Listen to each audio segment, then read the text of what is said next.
Assalamualaikum warahmatullahi wabarakatuh. Waalaikumsalam Hai, warahmatullahi wabarakatuh. sekarang saya berada di Arauto Podcast, media edukasi tanpa limit. Bersama saya, Miss Lia, dan tentunya saya tidak sendiri di sini. Saya ditemani oleh salah satu orang yang luar biasa, hebat, dan tentunya berpengalaman. Siapa lagi kalau bukan wakil kepala sekolah kita, Mr. Yusuf. Oke, sebelum kita mulai ke pembahasan hari ini, kita sapa narasumber kita terlebih dahulu ya. Halo Mr. Yusuf. Halo, Oke, eh, bagaimana Mr. Yusuf kabarnya? alhamdulillah luar biasa, baik-baik saja. Alhamdulillah. Jenengan gimana kabarnya? Alhamdulillah juga Mr. Yusuf, Oh, baik. Oke, eh, Mr. Yusuf ini eh, telah melakukan perjalanan selama 1 bulan di negeri piramid. Ngapain aja ya? Kira-kira tahu nggak? Bukan hanya jalan-jalan loh pastinya, tapi Mr. Yusuf ini 1 bulan belajar di negeri piramid. Di mana ya negeri piramid itu? Pasti sudah tidak asing lagi ya negeri piramid itu. Ketika sudah mendengar kata piramid, pasti tertuju di satu negara. Di mana? Good job. Di Mesir. Lah, saya di sini mewakili teman-teman nih, Mr. Yusuf, untuk menagih oleh-oleh. Nah, oleh-oleh yang sudah dinantikan semua orang ini pastinya. Tapi bukan berarti oleh-oleh benda loh ya, apalagi makanan khas sana, bukan. Tapi oleh-oleh yang saya maksud itu berupa pembelajaran, Mr. Yusuf, atau cerita yang Mr. Yusuf peroleh selama Mr. Yusuf belajar di Mesir. Nah, pasti semuanya sudah penasaran nih, ceritanya seperti apa gitu ya. Katanya sih seru banget. Kira-kira seseru apa ya? Oke, langsung saja sesuai dengan tema kita hari ini, yaitu belajar di Mesir. Susah nggak sih? Oke, baik Mr. Yusuf, langsung ke pertanyaan ya Mr. Yusuf ya. siap. Oke, eh bagaimana Mr. Yusuf ceritanya kok bisa Mr. Yusuf itu mempunyai kesempatan belajar di Mesir selama 1 bulan? Pasti prosesnya dan persyaratannya itu susah ya Mr. Yusuf ya. Sebelumnya saya ucapkan Assalamualaikum warahmatullahi wabarakatuh Waalaikumsalam. kepada semua pemirsa Ar-Raudhah Podcast. Alhamdulillah pada kesempatan hari ini kita bisa berbagi, kita bisa sharing pengalaman, sharing ilmu, discuss masalah ilmu, tentunya khusus oleh-oleh yang kami dapat dari Mesir. Tentunya sesuai dengan yang bos sampaikan tadi, dalam tanda kutip, oleh-olehnya itu bukan berupa benda, bukan berupa makanan. Sebenarnya ada beberapa kenang-kenangan atau itu sudah kami insya Allah sudah kami berikan. Cuma yang oleh-oleh ini, oleh-oleh yang berupa makanan, di sana ternyata itu ya kita ini membahas di luar itu dulu ya, biar nanti enjoy pembahasan Nah, kita. siap Mr. Yusuf. Jadi terkait di sana itu untuk masalah makanan itu tidak seperti yang kami pikirkan di awal. Ternyata di sana itu terutama di roti itu waduh, di Indonesia kalah gitu. Jadi Kalahnya rasanya gimana itu nih? masa lebih enak, Oh, lebih gurih, lebih manis di sana. Itu sampai saya dari rumah itu dikasih bekal sama istri tercinta itu roti buahnya. Ternyata saya saya adu di sana kalah jauh dengan roti yang di Mesir. Tapi sayang rotinya tidak bisa dibawa ke Indonesia. Tapi insya Allah nanti oleh-oleh yang berupa ilmu itu nanti bisa kita konsumsi, kita rasakan, kita sampaikan kepada semuanya, khususnya para pemirsa Roda Podcast. Eh, ya. Kronologi atau awal ketika kita diberi oleh kesempatan oleh khususnya oleh Allah Ini saya sangat bersyukur sekali, tidak setiap orang mendapatkan kesempatan seperti saya. Jadi kronologi itu ketika kami di pondok itu ketemu sama teman satu kelas, satu pondok, itu beliau tanya kepada saya, ya tanyanya dengan ada tanda, gimana di rumah sekarang, ya istilahnya kegiatannya apa, kesibukannya apa, ya kesibukannya ngajar. Nah, ngajar apa? Ya ngajar anak-anak SD. Nah, saya pun tidak apa ya, tidak malu, tidak yang penting konteksnya kita itu tetap seperti koridor yang disampaikan oleh guru-guru kita, oleh masyayikh kita bahwa tetap ketika di rumah kita harus bergeliat dengan pendidikan, bergeliat dengan ilmu. Jadi pertanyaan yang singkat tapi itu sangat menusuk. Nah, gimana kitab-kitabnya di rumah apa masih di mutolaah? Kitab-kitab kuning, kitab nahwu, kitab fikih, dan kitab-kitab yang lain. Saya jawab, ya, saya selama hampir 5 tahun itu vakum. Dalam artian vakum benar-benar tidak mengkaji secara mendetail, tidak membaca, tidak belajar. Nah, sehingga ketika saya sampaikan ke teman saya, bilangnya teman saya itu, Eman, apa yang kamu dapat dari pondok? Kalau kamu tidak murojaah lagi, tidak mutola'ah lagi, itu Eman. Di pondok itu sudah beberapa tahun, masa di rumah, ditinggal. Akhirnya dari lubuk yang paling dalam, ini saya merasa, ya Allah, ini cambuk yang begitu dalam, sehingga dari perkataan teman saya ini, nah, saya mulai eh, mengumpulkan kitab-kitab yang dulu saya pelajari, kitab-kitab yang saya mutola'ah di pondok, itu saya kumpulkan. Setelah saya kumpulkan, ada yang di rumah saya, ada yang di rumah mertua, saya kumpulkan di jadi satu. Akhirnya setelah itu kami mutola'ah, oh iya. Akhirnya mulai apa ya, kenangan-kenangan atau ilmu-ilmu baru atau ilmu-ilmu yang dulu pernah diajarkan oleh guru-guru kami khususnya tentang ilmu keagamaan. Ini sudah mulai apa, ada chemistry lagi, ada motivasi untuk belajar lebih dalam. Sehingga pada waktu itu pas ada momentum dari insya Allah itu ada batu masail dari eh, PC ya, PC mana? PC Babat yang diadakan di Pangean, Pondok Pesantren Pangean. Nah, di situ saya terjun. Oh ya, ternyata rasanya ketika kami ikut menyelam, merasakan bagaimana kami itu berada di lingkup keilmuan, membahas tentang keilmuan, khususnya masalah fikih. Kami itu seakan-akan tenggelam dalam apa? Ya dalam perbincangan, permasalahan, yang mana permasalahan tersebut benar-benar fenomenal. Dan kembalinya, rujukannya itu harus kepada kitab-kitab yang telah dirumuskan oleh ulama-ulama terlebih dahulu. Nah, ini yang memicu semangat kami sehingga apa? Sehingga kami benar-benar termotivasi, benar-benar terjun, terutama dalam LPM, dalam pembahasan atau kitab kuning. Nah, ini yang sehingga berkelanjutan.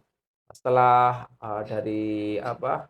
Dari Pangean kita masuk ikut lagi di LBM tingkat anak cabang itu kesan alumni Langitan yang ada di kecamatan. Lanjut pada puncaknya itu di apa itu pas dilakukan di Mazratul Fatah itu di PC.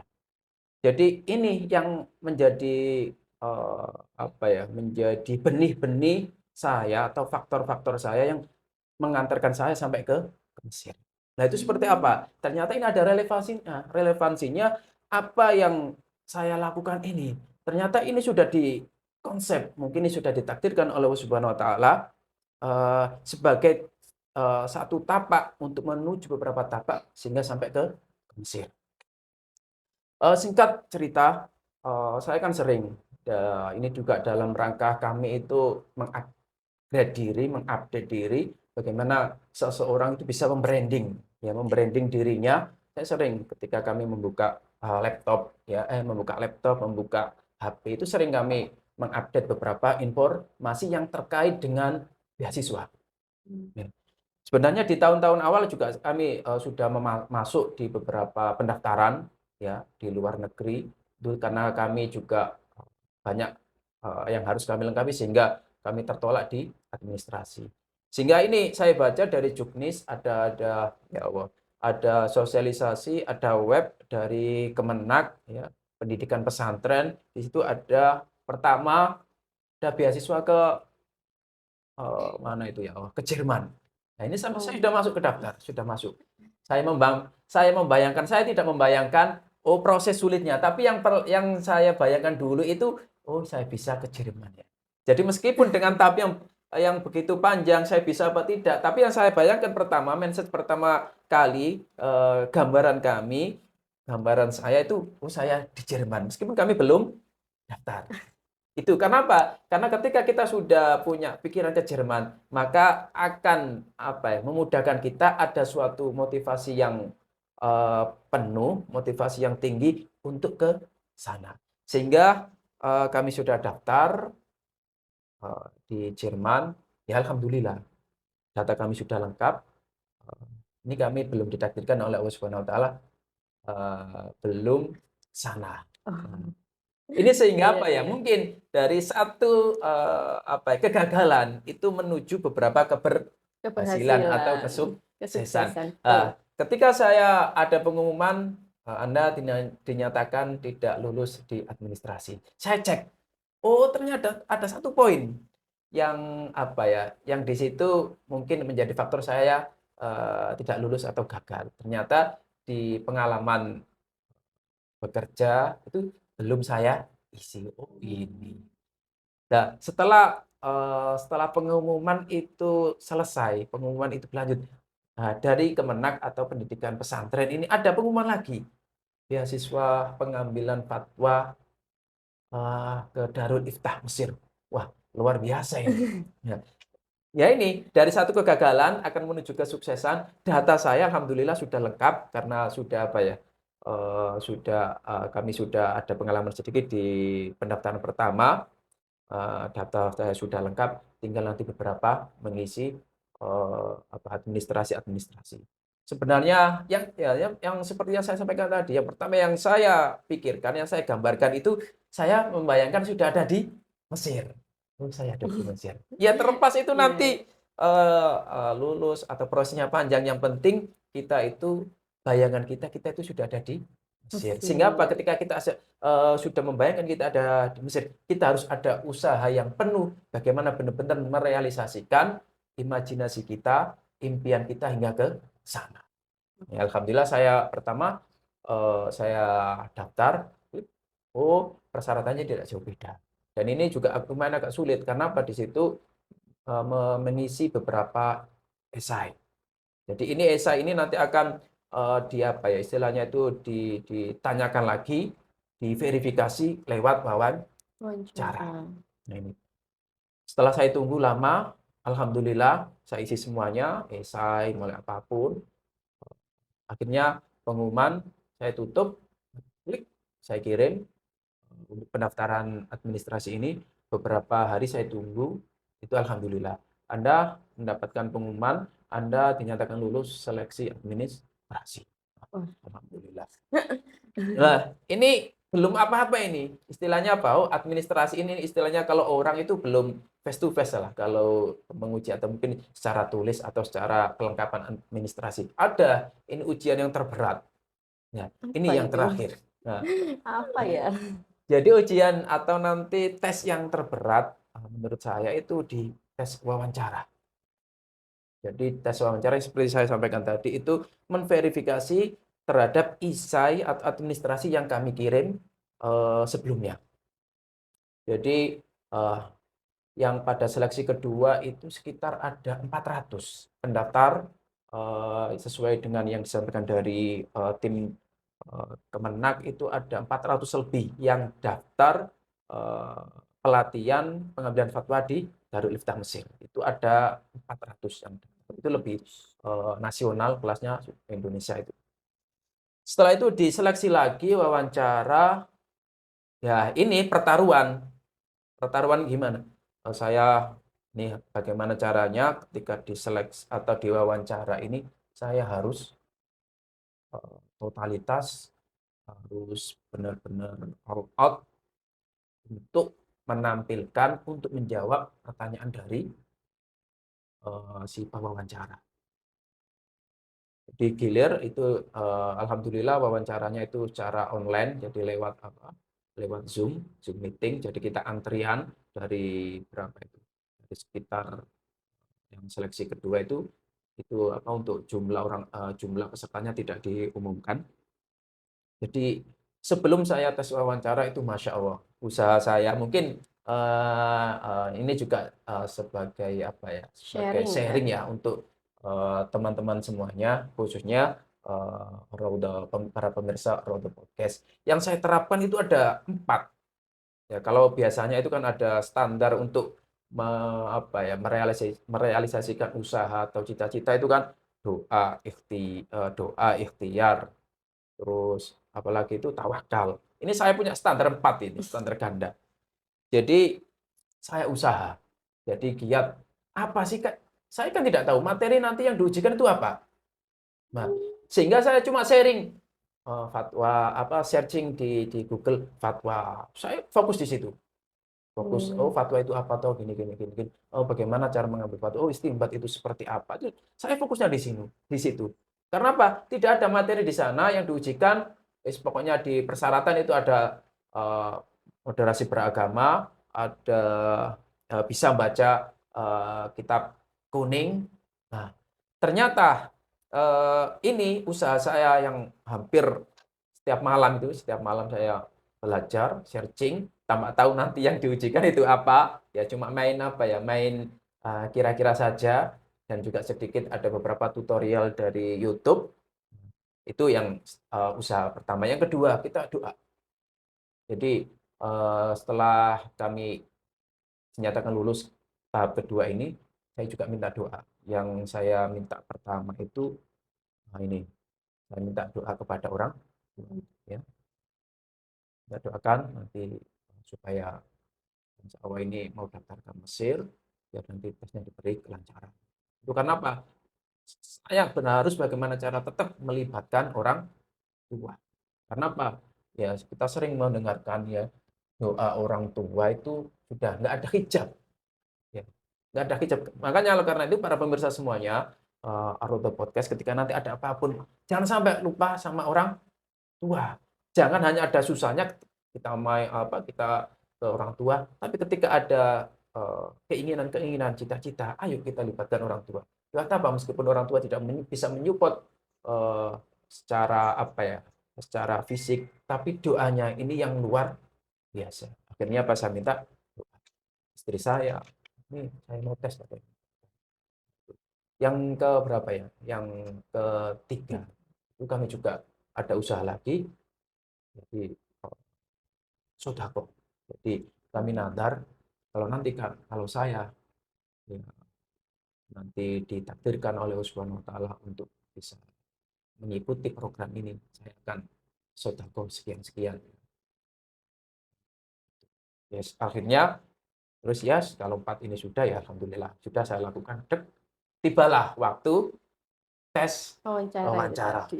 Duh, itu antri antri lewat Zoom meeting kan giliran giliran. Nah, ternyata yang diujikan, apa yang saya, pelajari dan apa yang diujikan, itu kira-kira yang masuk, itu hanya sekitar 20%. Persen. Jadi yang banyak itu tentang bagaimana kita bisa tentang kajian kitab kuning. Jadi membaca kitab kuning, jadi kitab yang tidak ada, tidak ada harokatnya, tidak ada maknanya, istilahnya itu gundul. Nah, dan kitab ini saya tidak tahu itu kitab apa. Buka halaman sekian, jadi dari, si pewawancara, buka halaman sekian, seret, ada makro, suruh baca, seret, ini, tolong jelaskan. Waduh, nah ini sih di hati kecil saya belum pernah membaca kitab ini, dan saya juga belum pernah mempelajari ini kitab apa. Ya terus terang, kitabnya itu ya menurut saya ini mungkin pengalaman pribadi saya, itu belum belum, saya belum kenal sama kitab ini, saya juga belum pernah membaca, baru baru satu kali ini. Ya bismillah, apapun tetap yang ketika kita diwawancara ya, apa yang kita kuasai, apa yang kita ketahui, apa yang kita bisa, ya kita bacakan di depan pewawancara. Alhamdulillah, selesai.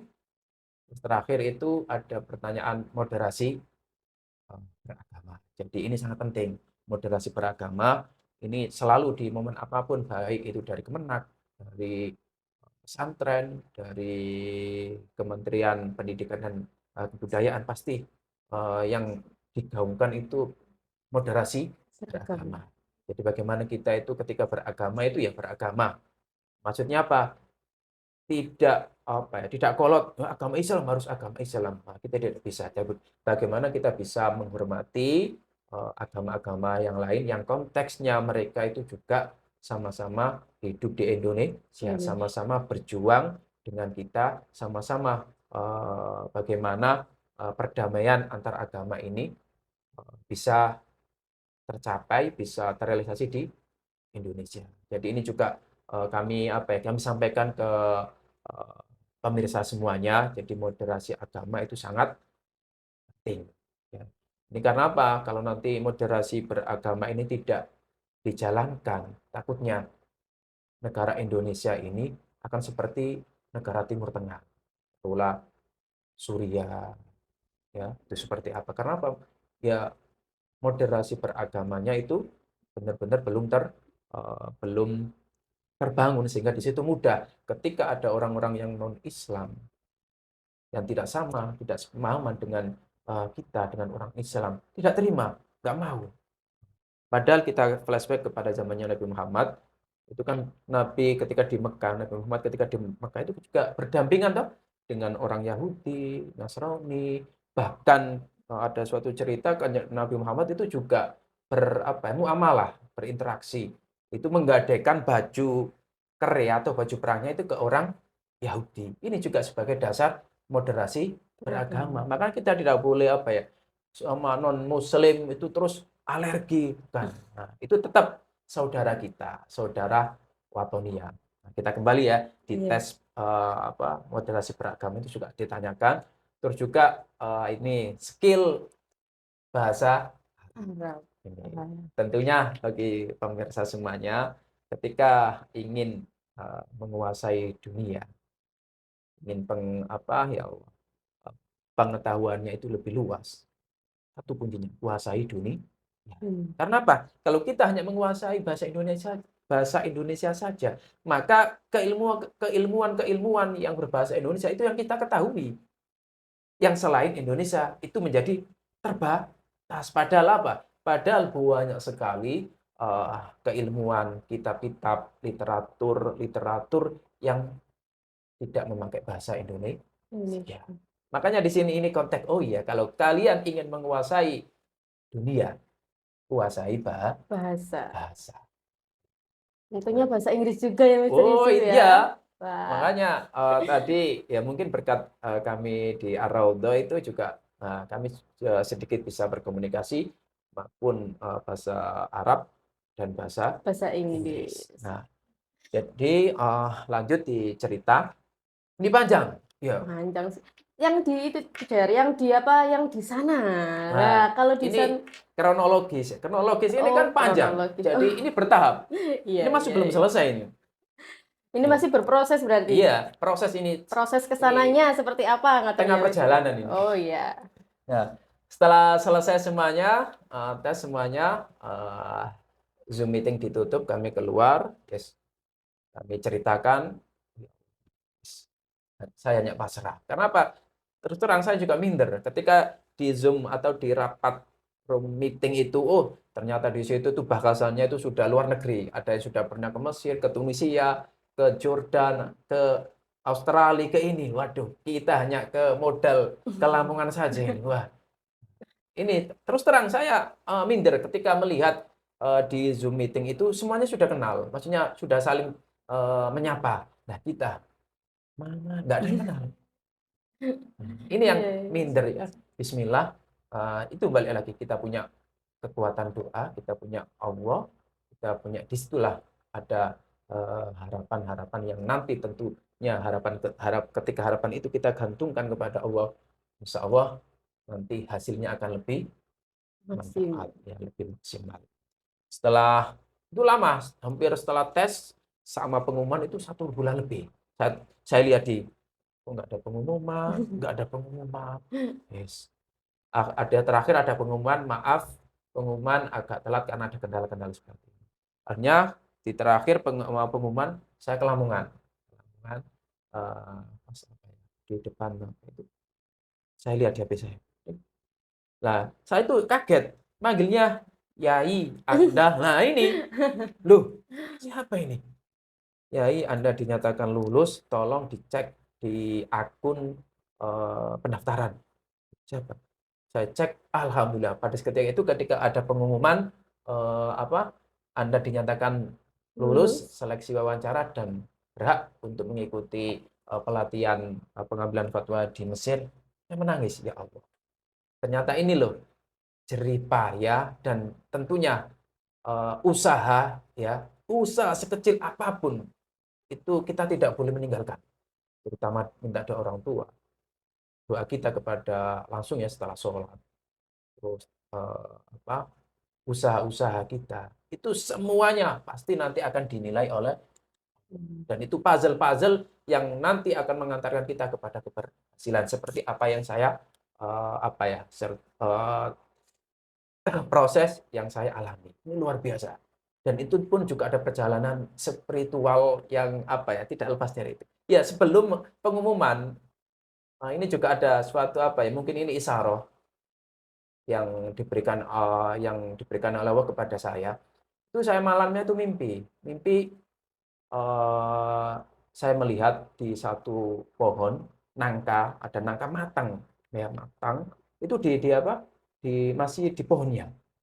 Nah, saya lihat semuanya habis. Dari mulai apa itu yang pangkal sampai Iya. pucuk, ini ini masih ada. Jadi semuanya habis dari mulai pangkal sampai tengah, tinggal pucuk terakhir.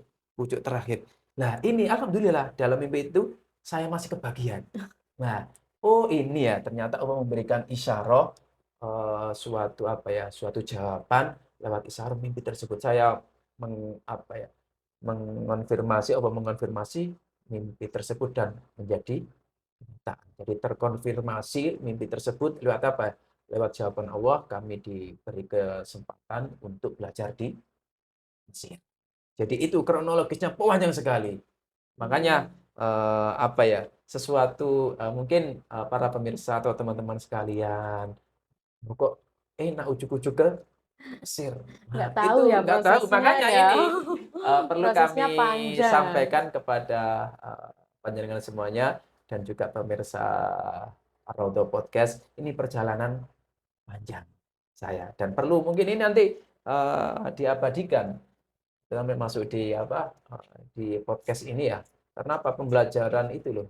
Jadi apa secara empiris apa yang saya lakukan ini nanti bisa ditiru atau bisa dilakukan oleh, Jadi motivasi ya tentunya iya, Mr. tentu Yusuf ya. motivasi. Ya, Bagi pemirsa juga yang mau ke sana mungkin biar nggak berkecil hati gitu ya Mr. ya, Yusuf ya.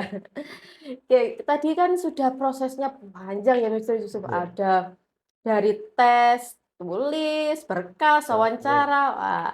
Nah sekarang ini nih yang ditunggu teman-teman nih. Ceritanya ketika Mr. Yusuf belajar di sana. Lah, Hmm.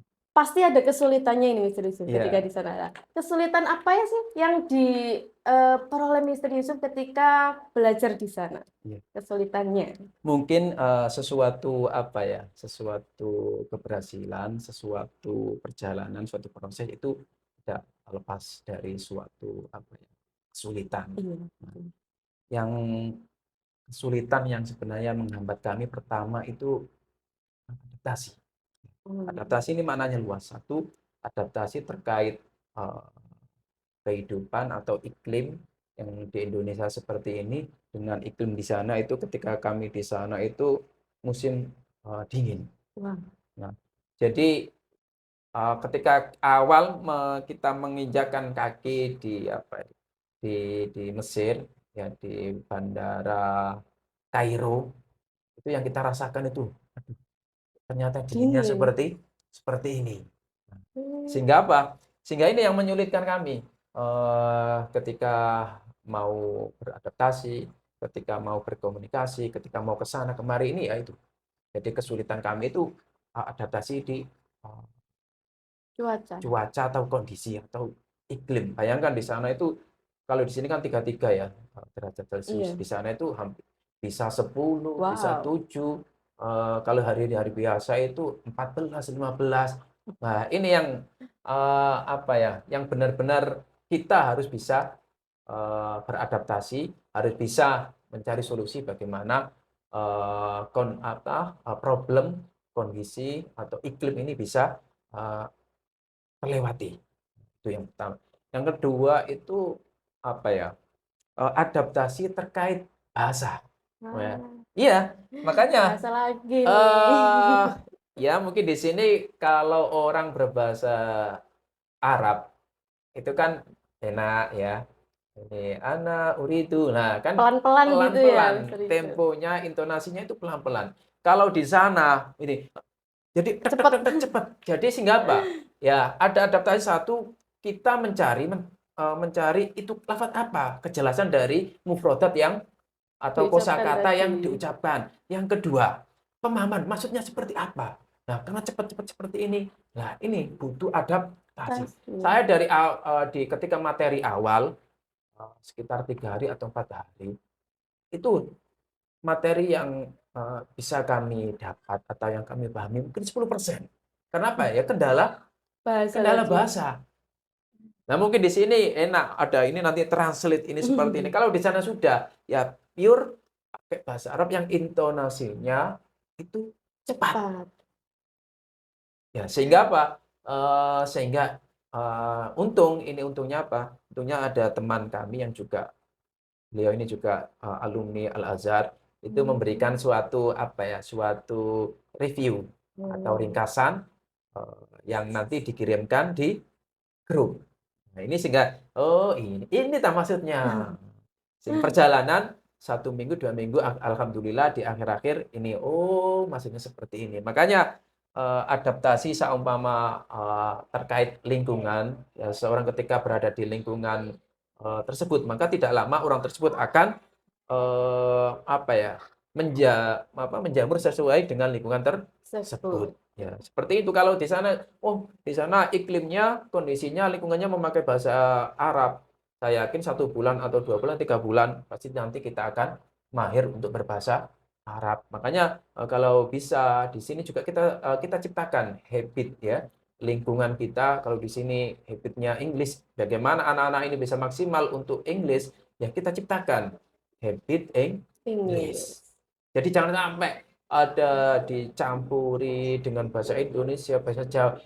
Itu nanti akan mempersulit. Karena apa? Ketika nanti sudah ada toleransi untuk menggunakan bahasa lain, maka otomatis anak-anak yang belajar ini akan memilih yang bahasa setiap hari, Harinya. bahasa yang dipahaminya, bahasa yang dimudahi. Sehingga tidak ada usaha untuk bagaimana eh, dia itu mengembangkan skill Inggrisnya atau Inggris. skill Arabnya. Terus juga di sana itu mungkin yang ketiga itu terkait Makanannya mungkin. itu makanan. Ya, saya lupa juga ya, kesulitan itu di makanan. Di awal itu setelah dauro ya. Kalau mungkin di pertama itu kan dari panitia kita berkoordinasi dengan KBRI, kita berkoordinasi dengan apa ya? Pelajar-pelajar yang ada di mana, di Mesir. Mesir, itu namanya Masisir, itu sudah kita, apa istilahnya itu, tarian, bayar berapa nanti untuk menu, nanti kita tinggal pilih. Hmm. Nah, ini problem ketika kami daurah, ketika belajar atau daurah itu kan lapar, Iya. pulang, "Lah ini makan apa ini terusan?" Akhirnya kita makan, di rumah makan miliknya orang Mesir. Jadi nasinya itu ada kacangnya, Oh. pokoknya tidak lepas dari chaos. Ih, Lah, ini nggak dimakan lapar, dimakan nggak sesuai dengan lidah ya. nggak sesuai dengan lidah. Ya bismillah, pokoknya kami di sini di Mesir harus bisa beradaptasi seperti orang Mesir, Mesir. apapun. Sehingga apa? Apa? Ya Allah, makanan yang saya beli, makanan yang, kami beli di rumah makan itu ya nggak habis. Mmm. Kami lihat teman-teman, aduh, itu. Jadi beberapa kesulitan-kesulitan, tentunya juga banyak kesulitan-kesulitan yang lain, tapi yang saya anggap yang, apa ya, yang paling, Dominan itu dominan pastinya. ya yang saya sampaikan tadi. Iya, terus ini teacher, Hmm. saya tuh melihat ya di story-nya jenengan pasti, saya ikuti Mhm. terus nih Iya, karena penasaran pastinya. Lah itu ada tempat-tempat yang menarik. baik. Nah, tempat-tempat yang Mister Yusuf kunjungi di sana yang menarik, kira-kira apa saja ya Mister Yusuf? Kok Oh, aduh, penasaran? itu luar biasa. Itu, sebenarnya itu sengaja saya share Oh di apa, sengaja, di grup biar atau nanti kepingin ya? di WA. Itu kan gini, saya bukannya, oh terus ria, kok gaya, nah bukan seperti itu. Jadi ada terselip di hati saya itu, dan nanti orang melihat, gini loh, ketika kalian di sana, mau ke sana, tidak tidak nunggu anaknya pejabat, ya, tidak nunggu uang banyak, ya, tidak nunggu anaknya dosen. Nah, ini. Nah, yang saya larikan ke saya bukan hanya siapa-siapa tahu, tapi bisa ke sana. Itu, apa ya, hikmah atau nanti, tujuan yang kami bawa. Jadi biar teman-teman yang di desa, yang istilahnya itu tidak berkecil hati. Siapapun kalau mau belajar, mau berusaha, pasti Bisa bisa, pasti diberi kesempatan oleh Allah Subhanahu wa Ta'ala, tergantung orang tersebut. tersebut. Jadi saya ingin menghilangkan, apa ya, hijab yang menjadi apa ya, penghalang mereka iso ta, ngono iku. Nah, seperti itu sebenarnya. Saya loh bisa kok. Saya loh bukan siapa-siapa, tapi Bisa. bisa. Itu yang apa ya, pesan yang saya bawa lewat, apa ya, lewat status WA. Terus terkait tempat-tempat di sana, sebenarnya tuh, di sana itu ada 4, ada 3 3 apa ya, 3 3 momentum atau ada 3, eee, yang mendasar. Satu itu ziarah ke tempat-tempat religius, ke tempat-tempat yang apa ya, yang ada kandungan religius seperti makamnya para ulama-ulama, para pembesar ulama-ulama seperti makamnya Imam Syafi'i, makamnya Sayyidina Husain, makamnya Sayyidah Nafisah, makamnya, Shahibul Tafsir itu Tafsir Jalalain, ya, Imam Imam Suyuti ya, itu juga semuanya di situ. Ternyata saya relevasikan apa yang saya pelajari, kitab-kitab yang kami kaji di pondok, itu pengarangnya, musonefnya, yang mencetuskan itu kebanyakan di Mesir. Mesir. Wah. Aduh, Imam Syafi'i. Nah, itu kan, ya, oh, saya juga ketika berziarah ke makam Imam Syafi'i, itu ya Allah, ternyata ini loh makamnya orang yang saya kagumi, orang yang menjadi motivasi saya, karyanya yang dikaji seluruh dunia, terutama di pondok saya. Ini makamnya, saya langsung bisa berhadapan dengan beliau. Iya. Ini yang ya Allah. Makanya pasti di situ ada, ketika nanti kita, apa, biasanya kan di pondok-pondok pesantren itu kan sebelum mengaji itu kan ada di situ tawasul ya. Iya. Nah, di antara itu kita apa ya, menghubungkan, mengkoneksikan, kalau pemancar radio itu kan ada pemancar, lewat apa, tawasul Fatihah. Oh, ini ya orang yang setiap ketika saya mengaji itu kita tawasuli, sehingga apa, robito batiniyah ini bisa Terhubung. tersambung. Makanya itu, apa ya, guru-guru kita, masyayikh-masyayikh kita ketika beliau mengajar itu di situ kan ada qala musannifu rahimahullah wa nafa'ana wa ata bima fid dharaini amin. Iya. Nah, kan seperti itu. Nah, itu termasuk satu satu tahapan, satu tapak ke tapak yang lain, ya kita menuju ke sana. Dan di situ juga ada makamnya Ibnu Athaillah Shahibul Hikam, yang juga, sangat apa ya, istilahnya, eee, sangat ingin mendalami, hikam karena membahas tentang hakikat kehidupan, tasawuf, dan kita bisa dipertemukan langsung dengan beliau. Makam beliau, Benu Athaillah Al-Iskandari. Juga di situ ada juga makamnya banyak sekali, ya Rabi'atul Adawiyah, ada makamnya Abu Lais, ada makamnya Imam Muzani, pokoknya banyak sekali, hampir. Jadi kegiatan kita itu full 1 minggu itu.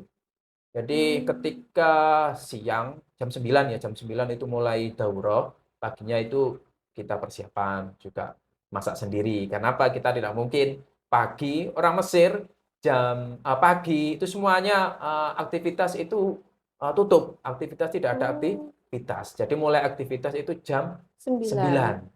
Jadi malam jam 12 ya Allah, ba'da asar sampai jam 12 itu ramai. Tapi Oh, ketika subuh sampai nanti jam 9 itu sepi. masih tutup Ya semua. masih tutup, mungkin ya itu dibuat apa? Buat istirahat.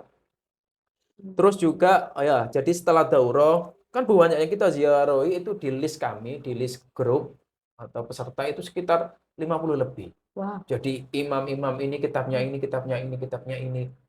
Duh, ini. Jadi ini yang membangun kesan, ya Allah. Ternyata alhamdulillah saya ditakdirkan Allah Subhanahu wa taala bisa ziarah ke makam-makam pembesar, ulama-ulama pembesar, ya, yang punya karangan yang luar biasa. Andaikan ya, di sana kan banyak, saking banyaknya makam para ulama itu ya, eh, banyak yang apa istilahnya itu tidak terawat. Itu Hmm. andaikan ada teman saya itu ada yang berkata, andaikan makamnya ulama si A ini kita bawa ke Indonesia, ya pasti seperti apa makamnya para wali Songo. Songo. Karena apa? Iya, karena Wali Songo pun juga kajiannya atau apa literatur kitabnya itu juga dari ulama tersebut. Seperti itu, Hmm. Masya Allah. Jadi banyak. Jadi kawasan makam para ulama itu luas. Jadi namanya mujawirin ya. Jadi tempat-tempatnya itu, oh kalau makamnya ini ya ya dirawat. Cuma cuma apa ya? Secara intensif itu tidak. Jadi sudah dibuatkan bangunan, dibuatkan cungkup, itu sudah seperti itu. Cuma secara apa ya, tidak seperti di Indonesia setiap hari di ini, di ini. Terus juga ketika masuk di hari, jadi setelah daurah itu kita ziarah, ziarah, ziarah. Terus ketika di sana kan ketika kami libur itu kan Sab, hari Jumat, ya hari Jumat sama hari Sabtu. Jadi ketika hari Jumat Sabtu pun kita tidak kita gunakan untuk layar-layar, kita gunakan di apa di tempat kita di syako, tapi kita gunakan untuk ziarah peradaban. Oh, Ya, gimana itu ziarah peradaban peradaban itu kita ziarah tentang sejarah-sejarah peradaban yang ada di kota Mesir? Mesir, khususnya di Kairo. Banyak sekali, mulai dari apa piramid, Oh, ya iya, iya. mau dari Spin, dari Sungai Nil, terus ada Benteng Piti, terus ada apa Benteng Salahuddin, Al-Ayyubi, banyak sekali. Jadi ziarah peradaban ini juga banyak ini. Nanti kalau kami ceritakan, ini Panjang ini panjang ini pastinya. sampai 1 jam lebih. Ya kemarin ya perlu kami informasikan terkait peradaban piramid. Ini tidak apa-apa ya. Game, nggak apa-apa. Nah, ini bisa soalnya panjang. Ini juga Iya, perlu kami ya, nggak apa-apa. sampaikan. Piramid saja mungkin. Ya, ternyata eh, piramid ya. Piramid ini sebenarnya ada beberapa konspirasi. Konspirasi Oh, apa? Oh, ada yang mengatakan yang bangun piramid ini bukan dibangun manusia, tidak mungkin manusia bisa membangun seperti itu. itu. Karena apa? Batu 2 ton lebih dibawa naik ke atas. Itu yang Iya, paling iya. tinggi itu sekitar 168 atau 64 itu meter. Nggak Itu ada dibawa ke semen ya. atas. Nah, itu tidak ada semen seperti sekarang. Ada yang berkonspirasi seperti itu. Itu enggak, itu bangunannya alien. Oh ya. Nah, tapi ini ditentang lagi. Tidak, enggak mungkin. Ini sudah. Terus ada lagi yang saya baca literatur itu, nah itu apa ada sebiji apa ya, sebiji kacang atau apapun itu di apa dilempar terus jadi ini. Piramid. Iya, jadi piramid, itu juga konspirasi. Terus ada beberapa ini, apa ya, terkait piramid itu sebenarnya disebutkan di dalam Al-Qur'an itu kan, piramid, itu kan ada tuh yang apa itu, surat apa itu saya lupa itu. Jadi, tujuan dibangunnya piramid ini yang, di dalam Al-Qur'an ya. Iya. Bagaimana ketika Fir'aun ya, ketika terjadi konflik Nabi Musa dengan Fir'aun, ini kan Nabi Musa ya, Nabi Musa itu kan istilahnya Tuhannya nggak kelihatan, ya nggak nampak. Kalau Fir'aun kan itu jelas, dia sudah mengklaim dirinya Sebagai Tuhan. sebagai Tuhan. Nah, ini ada di situ disebutkan dibangunnya di dalam piramid itu apa? Bagaimana Fir'aun ini bisa melihat Tuhannya Nabi Musa. Makanya dibangun itu. Itu kan. Oh. Jadi dalam Quran itu saya lupa ayatnya itu. Jadi di situ Fir'aun membuat bangunan setinggi pada masa itu loh ya, sekitar 5.000 sebelum Masehi itu kan. 5.000 atau 3.000 sebelum Masehi itu apa? Ya untuk menandingi bagaimana Fir'aun ini bisa melihat Tuhannya Nabi Musa. Nah, ini kalau disebutkan di dalam Al-Quran itu seperti itu. Tapi ini juga ditentang lagi, tidak.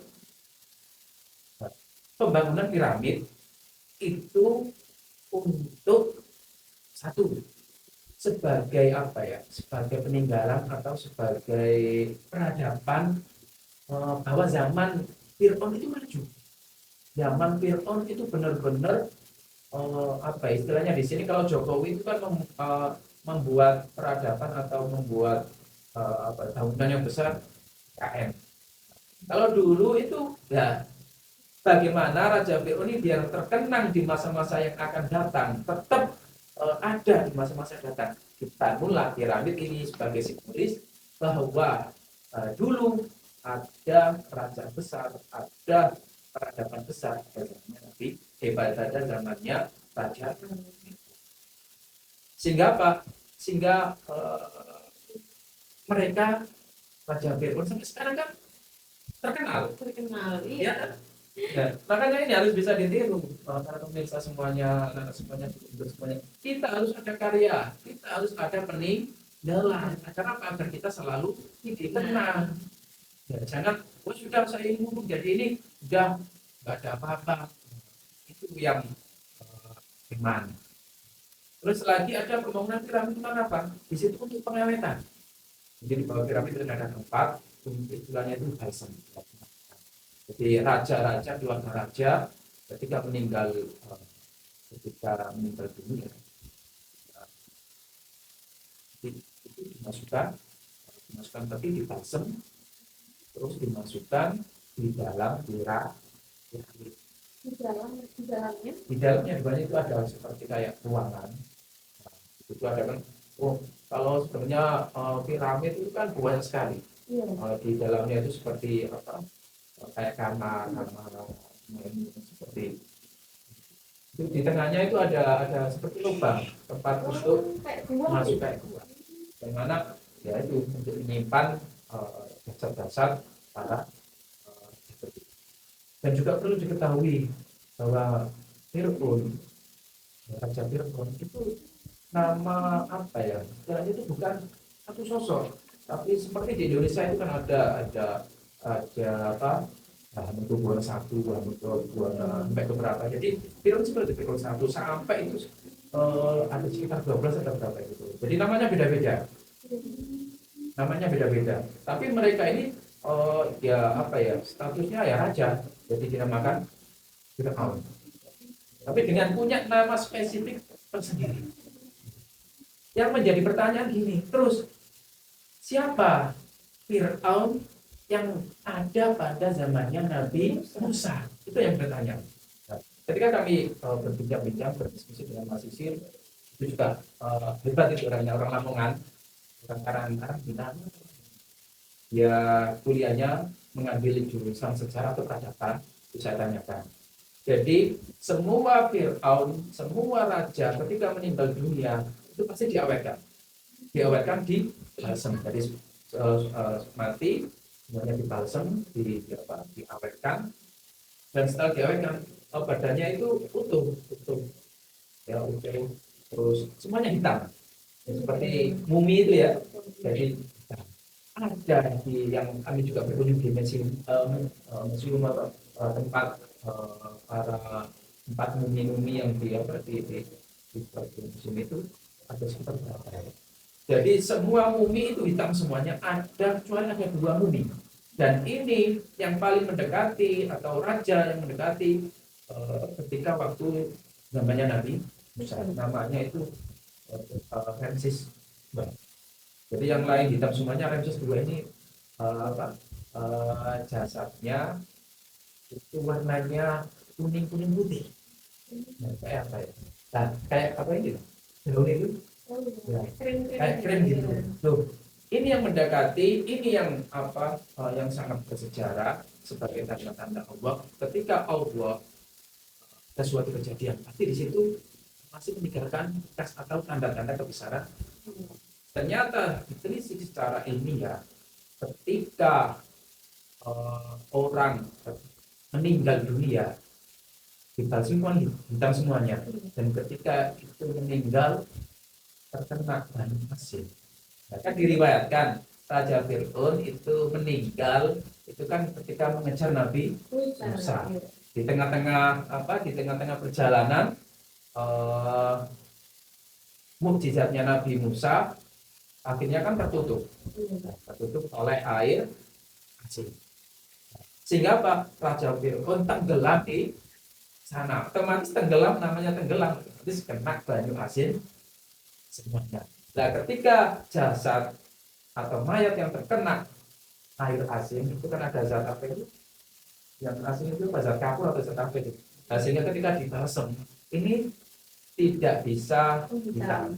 Jadi jadinya kayak kuning krim itu. Oh, ini yang paling mendekati. Makanya termasuk di Mesir itu tanda-tanda kekuasaan itu benar-benar biasa. Kita dihadapkan langsung dengan sejarah-sejarah kita dulu tapi rusak. Dan piramid juga ada Majma'al Bahrain itu ya ada laut, satu laut yang berwarna, namanya Majma'al Bahrain itu juga dari Mesir, benar. Jadi warnanya beda meskipun satu. Nah itu kan termasuk apa? Tanda-tanda kekuasaan. Nah itu sebagai sebagai nasihat untuk kita kekuasaan Allah itu benar. Dan banyak sekali ada Nil, ketika Sungai Nil juga luar biasa. Ini banyak sekali lah nanti cerita-cerita dan lagi juga selain peradaban itu ada hal-hal yang menarik, tentunya juga masalah sosial. Ini juga kami belajar kehidupan sosial di sana itu seperti apa. Orang Mesir itu tidak seperti orang Indonesia. Orang Mesir itu sangat suka dengan orang Indonesia. Kok bisa? Iya, bahkan para profesor yang ada di Al-Azhar, para ulama-ulama Mesir itu sangat suka dengan orang-orang Indonesia.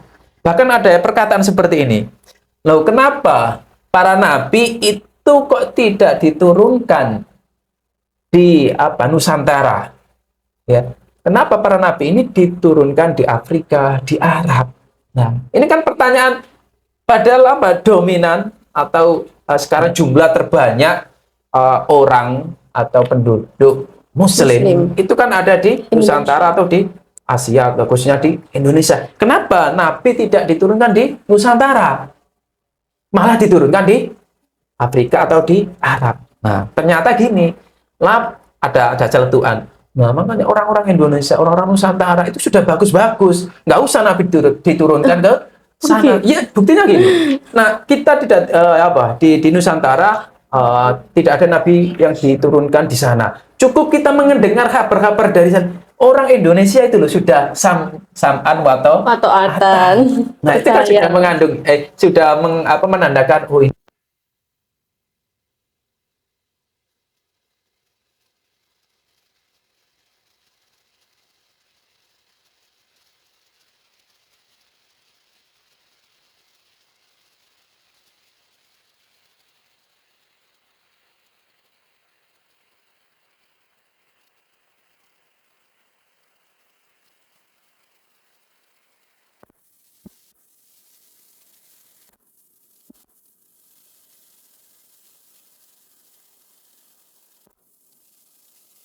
Iya. orang apa ya terkenal ya orang-orang Timur Tengah, orang Arab itu kan orangnya wataknya keras. Iya, itu saya buktikan ketika ada di jalan. Ayo, ayo. Nah itu. Tapi mereka itu apa ya? Yang saya menjadi asiknya itu ketika ngomong keras ya saling bantah-bantal, tapi tidak ada kontak fisik. Oh. Iya. Kalau di Iya, Indonesia, iya. keras fisiknya, Tawuran. atau nanti tanpa ada ngomong langsung Main kontak fisik. fisik. Kalau di sana tidak, jadi ngomongnya ngotot gini-gini, tapi tidak ada kontak fisik. Fisik. Dan yang menjadi unik lagi di sana itu ketika Apa pemecahan itu? masalah itu cukup Sallallahu Nabi Muhammad Oh, selesai. salawat. Iya. Iya, iya. Jadi ketika ada problem, ada konflik ya, si A si B di tengah jalan kok ada problem terus mau bertengkar, itu langsung kalau menyelesaikan Solo Nabi Muhammad Langsung selesai. Wah, langsung keren. keningnya dicium, udah selesai, sudah tidak ada. Nah, itu yang luar biasa. Biasa. Nah, pembelajaran yang berkesan nih Mr. Yusuf, yang Mr. Yusuf dapat ketika di Mesir, yang tidak Mr. Yusuf dapat di Indonesia. Nah, apa itu kira-kira? Itu banyak sekali ya istilahnya, kalau nanti kita bahas 1 jam sampai 2 jam itu ya Lama ya. masih lama. Jadi pembelajaran sesuai dengan konteks dari tema atau tujuan. Di situ daurahnya pelatihan dalam mengambil fatwa atau dalam berfatwa. Jadi kenapa ini perlu diberikan oleh atau difasilitasi oleh Kemenak lewat pendidikan pesantren yang bekerja sama dengan LPDP ini, agar orang-orang atau peserta yang mengikuti yang terdiri dari para kiai, para gus, para aktivis, ya jujur yang dengan yang peserta dengan kami itu banyak sekali dari kiai-kiai, dari ulama-ulama, dari para gus, dari para dosen, ada yang tengku, ada yang habib. Jadi ini memberikan pelatihan bagaimana cara berfatwa atau memberikan fatwa ketika ada suatu problem yang ditemui. Tentunya setiap kiai punya umat, maksudnya umatnya punya santri, dosen punya mahasiswa, guru punya murid, Pak Kiai punya masyarakat. Jadi outputnya itu nanti di situ, sehingga nanti ketika memberikan fatwa itu ada metodologinya. Tidak, ini halal, ini haram, tapi ada beberapa hal yang perlu diperhatikan. Sehingga apa yang difatwakan nanti itu benar-benar bisa bermanfaat, memberikan maslahah, memberikan memberikan suatu masukan, suatu solusi yang tanpa meninggalkan hukum-hukum atau syariat Islam. Nah, kita kan sering ya, maaf ya Miss Lia, banyak orang itu seorang ulama, seorang kiai ketika memberikan fatwa kepada orang-orang yang terdesak, itu kan fatwanya keras. Iya. Nah, ini seperti ini. Nah, ketika orang berfatwa seperti itu, ya orang yang minta fatwa ini kan butuh. Maksudnya dia itu ada solusi, malah ketemu seorang kiai, seorang ulama tidak menemukan solusi, tapi malah dia dapat masalah. Nah, ini kan metodologi atau cara berfatwa kan harus ada tata cara. Ya. Ketika kita ingat ceritanya, ada ceritanya yang ya mungkin pernah dengar ya, Miss Lia, ada seorang pembunuh, orang yang benar-benar itu gelap, dia hampir membunuh 99 orang. Nah, ketika dia sudah 99 orang, dia kan sudah merasa dirinya itu, saya tidak mungkin masuk surga, saya tidak mungkin diampuni. Jadi istilahnya dia sudah sudah pesimis lah. Nah, akhirnya dia punya inisiatif. Dia mendatangi seorang kiai atau seorang ulama dan mengatakan kronologi, mengatakan bahwa saya seperti ini setelah membunuh berapa orang. Ternyata di kiai pertama ini dengan dia mendapatkan fatwa kamu tidak diampuni oleh Allah Subhanahu wa taala, kamu masuk neraka. Ya akhirnya Dicas kan gitu ya. orang apa ya, istilahnya itu dia itu butuh pencerahan, butuh solusi, butuh masukan, butuh jalan keluar, malah mendapatkan fatwa atau mendapatkan apa ya istilahnya problem ditambah lagi problem seperti itu. Akhirnya kan nggak selesai. Akhirnya kan Iya. dalam cerita itu si ulama tersebut dibunuh juga. Dibu- Karena apa ya? Saking apa ya, dia Keselnya ya, ingin iya. mendapat solusi malah mendapat masalah. Masalah. Ya akhirnya dibunuh di tengah perjalanan sudah dia putus asa. Ya Allah ini seperti apa? Hanya di tengah perjalanan karena dia ada azam kuat, ada niat kuat untuk bertaubat, untuk mengakhiri semuanya. Akhirnya dia diambil oleh Allah Subhanahu wa taala di akhir cerita siapa ya pembunuh ini yang membunuh hampir 100 orang ini akhirnya diampuni oleh Allah Subhanahu wa Ta'ala. taala. Nah, ini kan konteks ketika memberikan fatwa itu kan kita lihat ya. Kita lihat itu objeknya seperti apa. Bahkan eh, dalam suatu cerita itu kan ada ketika Kanjeng Nabi ada satu hukum seseorang orangnya sama tapi hukumnya Beda. berbeda. Nah, itu jadi yang konteks yang kita berikan ketika dalam berfatwa itu juga tidak apa ya, tidak lepas bagaimana kita itu memberikan solusi. Bagaimana eh, orang yang meminta fatwa ini bisa apa ya, istilahnya bisa menemukan jawaban dan dia tetap tidak melanggar rambu-rambu Syariat. syariat. Jadi di situ. Nah, terus juga yang apa ya, yang pelajaran yang tidak bisa kita dapatkan di Di Indonesia, tapi kita Indonesia. dapatkan di Mesir Iya. itu fatwa. Kalau di sini kan di Indonesia itu kan lewat Basu Masail, Iya. ya, secara transparan ini Basu Masail. Nah, kalau di sana ketika menentukan sebuah hukum, sebuah fatwa, itu ada rumahnya sendiri, ada Hmm. divisi sendiri, ada bagiannya sendiri. Makanya di situ ada namanya Darul Iftah, Iftar. rumahnya fatwa. Jadi ketika orang mau minta fatwa, silakan ke situ. Jadi tidak ada batu masail seperti di Indonesia secara transparan antara pondok ke pondok. Kalau di sana sudah ada bagian yang apa ya mengkoordinir, bagian yang yang membahas, yang mengelola bagaimana cara nanti berfatwa. Bahkan uniknya ini langsung pengalaman empiris yang kami lakukan. Jadi di Darul Fatwa itu banyak sekali orang. Setiap harinya itu hampir ada 100 klien. Ada 100 orang yang ada problem. Ya problemnya apa? Problemnya dia tidak tahu hukumnya seperti apa. Langsung dia itu ke Darul Iftah dan antrian. Oh. Oh, nanti ini selesai. Iya, iya. Seret. Saya muftinya. Oh, problemnya apa? Bahkan kemarin itu ada yang sampai itu bertengkar di dalam kan seperti antri itu ya.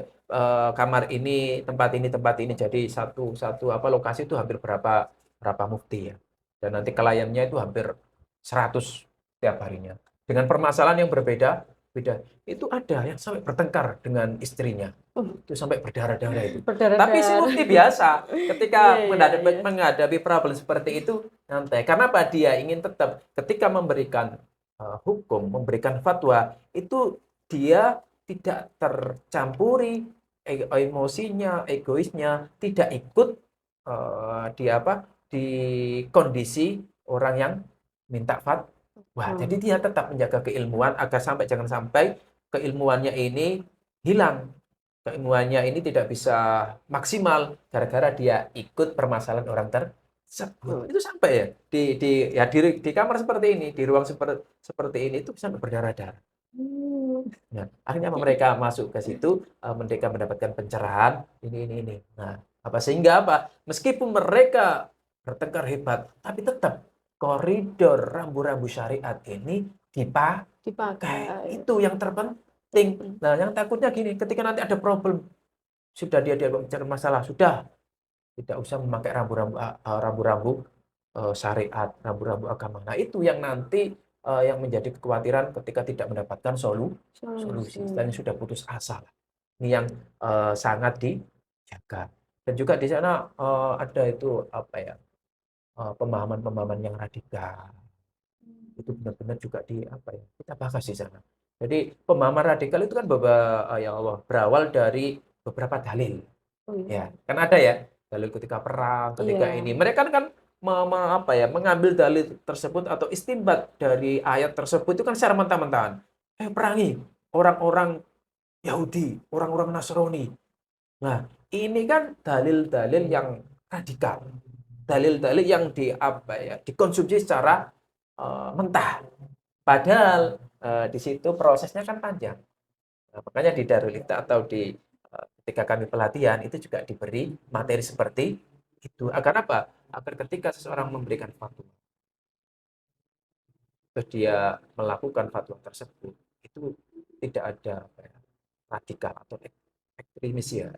Islam ini yang benar-benar mulai sekarang itu kita temukan di beberapa daerah.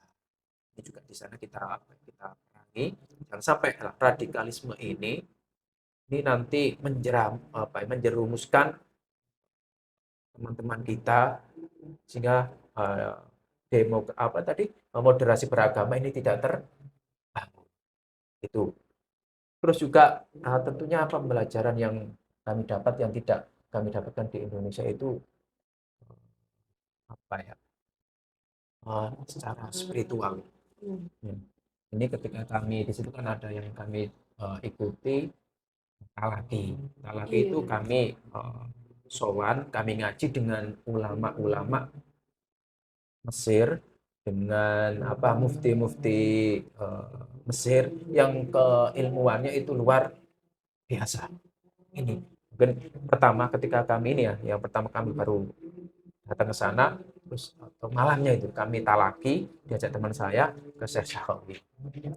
Dia sering ke Indonesia. Jadi di situ beliau ulama besar, tapi kerendahan hatinya luar biasa. Jadi bukan seperti di Indonesia itu kan kalau ada orangnya apa ya, berarti wow, itu kan sudah dijaga ini. Ya, kalau di sana ya biasa. Iya, Jadi iya, iya, ada orang-orang biasa silakan masuk. iya. Bahkan ketika setelah talaki pada saat itu ngajinya itu ngaji Fathul Qorib. Ya. Jadi ketika di sana ulamanya itu ya sudah ngelontok Fathul Qorib. Jadi ada salah satu santri yang membacakan, yang menjelaskan si ulama. Ini hadisnya ini. Jadi sudah benar-benar apa ya, keilmuannya itu tidak diragukan lagi. Jadi ketika keilmuan itu dibangun dari nanti hadisnya itu hafal berapa hadis, Qur'annya, dalilnya seperti apa, fikihnya seperti apa, usul fikihnya seperti apa, tafsirnya seperti apa, sudah. Jadi ulama-ulama Mesir itu sudah kompetennya, sudah apa ya, istilahnya itu mumpuni semuanya lah. Jadi ketika kami selesai, kami diajak teman. Di situ kami juga bersama dengan beberapa santri ada di situ ketika ada santri dari Lirboyo juga. Dia mentahqiqkan kitab. Setelah selesai foto-foto, saya terakhir. Saya musafahah ya salim. Terus nah ini yang menjadi apa? Saya itu udah peluk. Ya, kita ini saya dirangkul, terus saya apa istilahnya saling cipika-cipik ya, kita peluk, kita cium.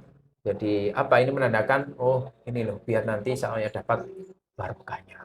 Dan saya minta doa pada waktu itu ya minta doa ya, doa satu ya yang paling terpenting itu bagaimana kita bisa menjadi ketika di akhir nanti kita bisa husnul khotimah. Jadi itu yang terpenting kami minta doakan kepada syekh-syekh yang ada di Mesir.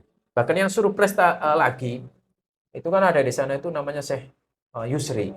Itu teman-teman sudah ke sana semuanya. Ya, ikut talaki. Saya itu Syekh Yusri. Ya, saya cerita teman-teman yang satu flat. Namanya kan flat itu kan seperti apa ya, kayak kontrakan atau apartemen gitu ya. Iya. Dari satu mana. Itu loh, nanti talakinya di Syekh Yusri. Saya itu angan-angan kapan saya bisa ke sana. Nah, inilah sebelum saya pulang pagi, saya diajak teman. Itu sudah ya kalau salah nalar itu ya cara Nggak mungkin waktu gitu itu ya. nggak ngatasi lah. itu kami diajak ke sana, ya nanti saya perkiraan jam 7 atau jam 8 itu ngajinya selesai.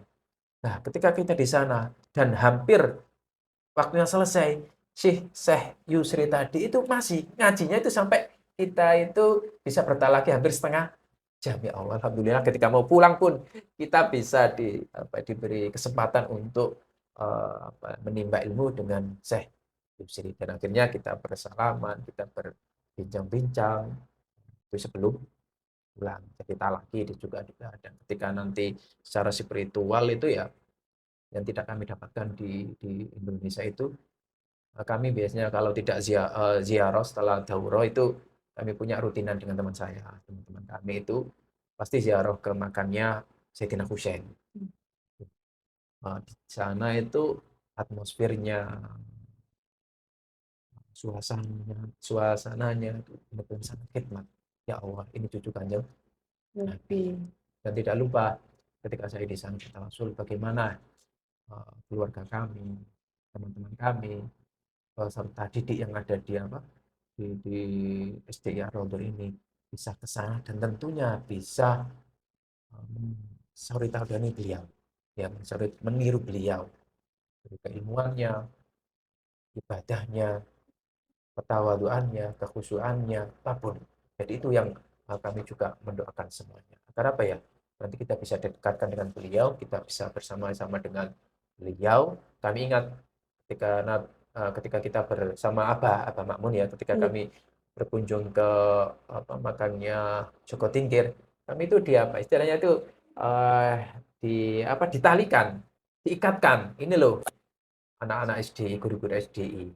Ayo kita ikatkan, kita rakatkan, kita sambungkan dengan Joko Tingkir. Saya juga seperti itu, kita sambungkan murid-murid saya, keluarga saya, anak-anak saya, guru-guru semuanya. Bagaimana nanti kita sambungkan kepada Sayyidina Husain.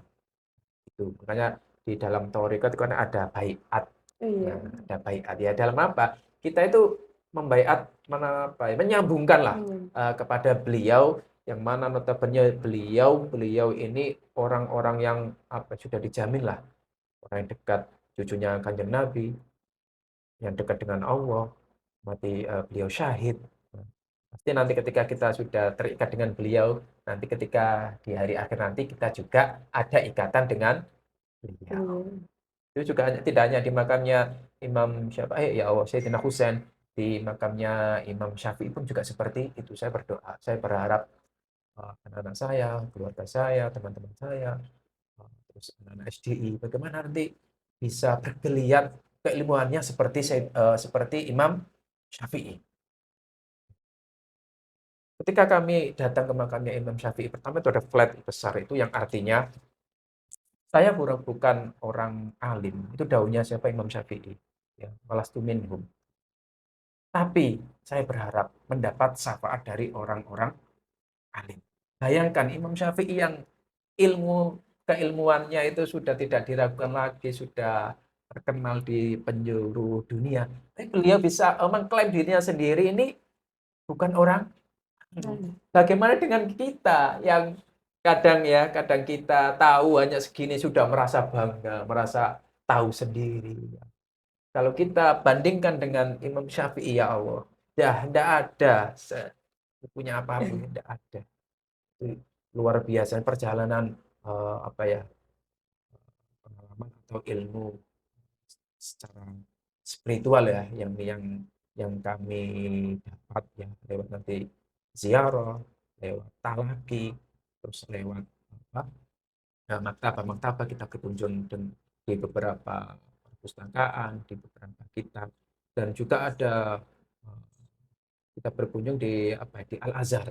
Ternyata Al-Azhar itu juga luar biasa peradaban keilmuannya. Bahkan saya mencuplik dari perkataan orang teman saya, ya, dunia ini tidak akan kiamat selagi ada dua perkara ini tidak berubah, tidak hilang. Apa itu? Al-Quran sama Al-Azhar. Itu ya. Iya. Duh, ternyata saya telisik. Apa relevansinya antara Quran dan Sama Al-Azhar? Ya, kan ketika suatu yang berkaitan itu kan harus ditelisik, dah, Iya. dianalisa apa tuh yang menjadi kok sampai ada ucapan seperti itu. Itu mungkin baru pertama jenengan dengar ya. Iya. Ternyata gini, ini menurut analisa kami, analisa saya sendiri pribadi. Iya, ternyata keilmuan agama, keagamaan itu terbangun secara mendalam itu di Al-Azhar. Hmm. Ya, kita ingat ada ya Allah, Imam Syafi'i, ada imam-imam besar. Semuanya kitab-kitabnya hampir berjilid-jilid dan itu sumbernya dari Al-Azhar. Al-Quran. Oh, Al-Quran yang Al-Qur'an. dibedah, yang dikembangkan, istilahnya yang apa ya? Yang diperluas di Al-Azhar. As- Bayangkan 1087 tahun kemarin pas hari raya hari puasa dapat berapa hari itu di sana itu memperingati 1087 tahun Al-Azhar. Jadi paling tertua, keilmuan tertua yang ada di dunia. Hmm. Makanya saya menganalisa, oh ini toh. Ya, bayangkan kalau tidak ada Al-Azhar. Ya, ya. Ini kan pasti uh, kandungan Al-Qur'an bisa belum terjawab secara maksimal. Sebenarnya di dalam Al-Qur'an yang kami ketahui itu kan masih banyak siri-siri, rahasia-rahasia yang belum terungkap. Terungkap. Ya toh? Banyak sekali. Ya. Makanya nanti ketika orang itu semakin uh, jernih pikirannya, semakin dia itu dekat dengan Allah, semakin dia itu menggali lebih dalam tentang Al-Quran, maka dia akan sedikit demi sedikit menemukan siri atau rahasia di dalam Al-Qur'an. Al-Quran. Itu. Jadi banyak, tidak bertentangan antara secara ilmiah dan Al-Quran itu tidak bertentangan. Bahkan kemarin kami tanya, salah satu mahasiswa yang itu juga jurusan di peradaban sejarah, ketika nanti ada pertentangan antara sejarah dengan Al-Quran, tetap yang dinomorsatukan, yang otentik kebenarnya adalah Al-Quran. Itu. Ya seperti tadi kasusnya piramid itu ya. Ada seperti ini, ada konspirasi seperti ini. Tapi kita kalau ikut di dalam Al-Quran yang seperti ini, yang benar adalah Al-Quran. Itu, Miss Ya. Lia. Terakhir nih Miss Riso, Loh, pertanyaannya. ini masih banyak ini terakhir ya. Alhamdulillah Iya, kalau terakhir. terakhir. Ini saya juga penasaran nih Miss Eh, Riso. Kira-kira nih, kalau ada anak didik kita misalnya yang eh, mau belajar di Mesir lah, kalau belajar di Mesir itu biayanya nih Miss Riso, biaya belajarnya, biaya hidupnya, kira-kira besar nggak ya? Kalau oh. di sana itu seperti apa sih? Nah, makanya ini juga misi saya di dalam podcast ini. Oh, barangkali pemirsa podcast Ar-Raudhah ini ya, sanak familinya ada yang beringinan ke sana. Insya Allah kami siap. Maksudnya siap gini. Oh, gini seperti ini loh tahapannya seperti Oh ini, iya. prosesnya seperti ini. Dan di sana jangan membayangkan, oh biaya hidup di sana itu mahal. Bukan. Mahalan Oh, biaya hidup di Indonesia. Saya tanya kemarin itu iya. testimoni dari Mas Isir. Pokoknya di sana biaya hidup itu 1 bulannya cukup 1 juta. Itu sama kuliahnya, makannya. Kenapa? Kalau S1 di sana itu gratis, Gratis? gratis. Kalau Wow. S1 di Al-Azhar itu gratis, Cuman tidak biaya hidup tadi. biaya hidup saja.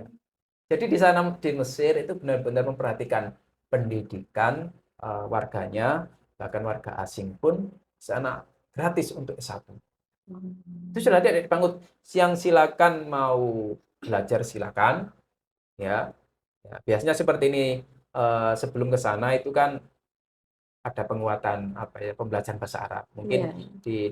di training di karantina mungkin 1 tahun atau 6 bulan nanti tergantung perkembangan. Setelah itu baru baru boleh ikut perkuliahan. Ya karena apa kalau nanti segi bahasa belum belum tuntas ini kan ya nanti berefek kepada pemahaman. Hmm, Makanya harus betul. dituntaskan bahasa dan di sana ya seperti yang saya sampaikan gratis untuk pembiayaan Hmm, kuliah S1.